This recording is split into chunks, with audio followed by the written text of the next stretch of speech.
निम्नलिखित में से क्या ऊर्जा का एक गैर पारंपरिक स्रोत है? इसमें से एक बताना है जो ऊर्जा का आपको क्या है, गैर पारंपरिक स्रोत है।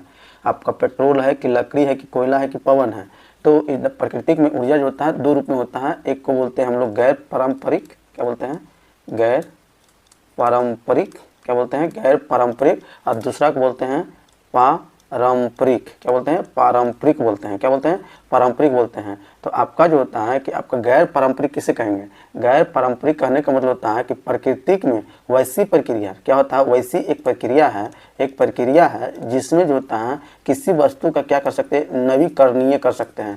नवीकरणीय मतलब उसे पुनः जो होता है हम क्या कर सकते हैं, बना सकते हैं। क्या करते हैं, बना सकते हैं। वह जो होता है असीमित है, असीमित, वो खत्म नहीं हो सकता है। उसे हम जो होते हैं क्या बोलेंगे, गैर पारंपरिक। और पारंपरिक जो होता है आपका जो होता है कि संसाधन जो होता है आपका क्या होता है, सीमित होता है। क्या होता है, सीमित मात्रा में उपलब्ध होता है और उसे कई दिनों से जो होता है आपको प्रयोग किया जाता है और वह एक समय आने के बाद वो क्या हो सकता है, आपका समाप्त हो सकता है।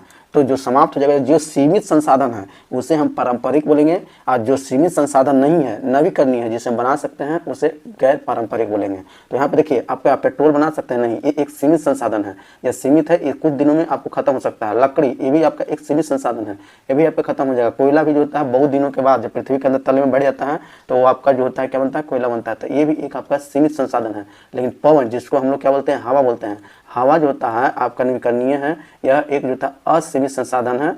इसलिए इसे जो होता है हम गैर पारंपरिक जो होता है संसाधन बोलेंगे, ऊर्जा बोलेंगे। तो राइट आंसर कौन हो जाएगा, ऑप्शन नंबर डी।